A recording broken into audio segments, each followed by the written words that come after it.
Bismillahirrahmanirrahim. Assalamualaikum warahmatullahi wabarakatuh. Alhamdulillahirabbil alamin wassalatu wassalamu ala asrofil anbiya'i wal mursalin wa ala alihi washabbihi rasulillahi ajmain. Pertama-tama, marilah kita panjatkan rasa puji syukur kita atas kehadirat Allah Subhanahu wa taala yang mana kita masih diberi kesehatan dan kesempatan sehingga kami dari kelompok 4 bisa menyelesaikan tugas presentasi kami pada manajemen perubahan ini. Sholawat beriringan salam tak lupa pula kita hadiahkan kepada junjungan kita Nabi besar Muhammad Sallallahu Alaihi Wasallam. Semoga kita mendapat syafaatnya di yaumil akhir kelak nantinya. Yang saya hormati Ibu Nuri Aslami MAG selaku dosen mata kuliah manajemen perubahan.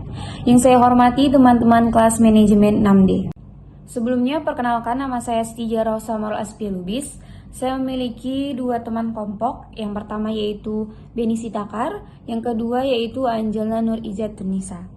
Nah, ada 4 penerapan strategi perubahan. Yang pertama yaitu strategi empiris atau rasional, yang kedua strategi normatif edukatif, yang ketiga strategi power atau paksaan, dan yang keempat yaitu strategi lingkungan adaptif. Nah, di sini saya akan menjelaskan mengenai pengertian strategi empiris. Apa sih strategi empiris itu? Nah, jadi empiris adalah suatu keadaan yang berdasarkan pada kejadian nyata yang pernah dialami. Kejadian tersebut didapatkan melalui penelitian, observasi, ataupun eksperimen. Empiris ini menghasilkan data yang disebut dengan sebutan bukti. Materi selanjutnya akan dijelaskan oleh Beni Sitakar. Strategi perubahan. Pengertian strategi normatif dan reduktif. Strategi ini terkait dengan nilai dan budaya yang ada dalam masyarakat yang berhubungan dengan penyimpangan-penyimpangan yang ada dalam masyarakat. Strategi reduktif ini adalah strategi yang digunakan untuk mempersiapkan individu akan adanya hal yang baru yang akan ditemui dengan memberikan pelatihan, upaya, atau pemahaman kembali tentang hal yang pernah dipelajarinya di waktu dulu agar terciptanya individu atau kelompok yang lebih matang. Di pengertian strategi power paksaan. Strategi power paksaan mempunyai kekuatan paksaan yang artinya pelaksanaan perubahan dapat memaksa seseorang tergantung dari tingkat ketergantungan seseorang dengan pelaksanaan perubahan. Menggunakan strategi paksaan artinya dalam cara memaksa sasaran perubahan untuk mencapai tujuan perubahan. Yang keempat, yaitu pengertian strategi lingkungan adaptif. Strategi lingkungan adaptif merupakan jenis strategi yang melibatkan penyesuaian berdasarkan kondisi lingkungan baru. Sementara strategi bisnis dan pemasaran sering didirikan dengan konsistensi dalam arah berorientasi dalam jangka panjang. Gagasan tentang strategi adaptif menggambarkan atau menggabungkan pandangan bahwa pendekatan strategi sampai batas tertentu sangat tergantung pada kondisi lingkungan yang dihadapi oleh suatu perusahaan tersebut. Selanjutnya adalah contoh penerapan strategi perubahan. Yang pertama itu ada strategi empiris rasional. Yang contohnya, pastikan bahwa orang-orang di organisasi mengerti perlunya pentingnya perubahan dari waktu ke waktu. Bagi perusahaan dan karyawan, cara sederhana adalah dengan meningkatkan para karyawan yang sering terlambat masuk kerja setiap hari. Ketika mereka berangkat kerja, dipastikan harus datang tepat pada waktunya dan di mana tidak melebihi jam masuk kerja.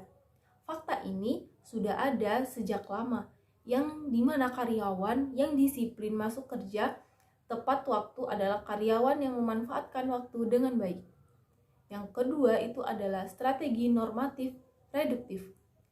Tingkatkan dan pererat hubungan antara atasan dengan bawahan atau sebaliknya, juga antara sesama agar komunikasi lebih terbuka. Timbulkan perasaan sebagai teamwork selain untuk memberikan rasa tenang, penuh keyakinan dan menikmati pengalaman yang mengasihkan dengan perjalanan atau prosesnya dan memperoleh kepuasan dengan hasil atau destinasi. Sebuah kesuksesan jauh lebih dirasakan dalam kebersamaan. Yang ketiga, itu ada strategi power paksaan. Dalam strategi power paksaan ini biasanya dilakukan oleh seorang pemimpin perusahaan yang menyuruh karyawan untuk dipaksa berubah yang lebih baik dari sebelumnya.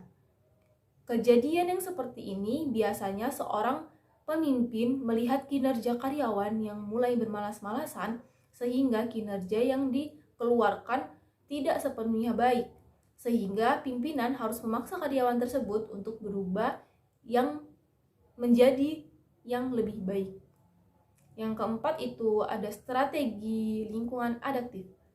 Pada lingkungan adaptif, karyawan harus menerima kondisi lingkungan yang baru, harus bisa menerima adanya perubahan. Menghadapi perubahan lingkungan merupakan suatu keharusan bagi karyawan, sehingga harus bisa menerima lingkungan adaptif yang melibatkan penyesuaian berdasarkan kondisi lingkungan baru tersebut. Baiklah teman-teman, itulah tadi video mengenai penerapan strategi perubahan. Selanjutnya, kita akan membahas materi ini secara offline nanti di ruang kelas. Saya berterima kasih kepada teman-teman dan Ibu Nuri yang sudah mendengarkan video presentasi kami hari ini. Wabillahi taufiq wal hidayah. Wassalamualaikum warahmatullahi wabarakatuh.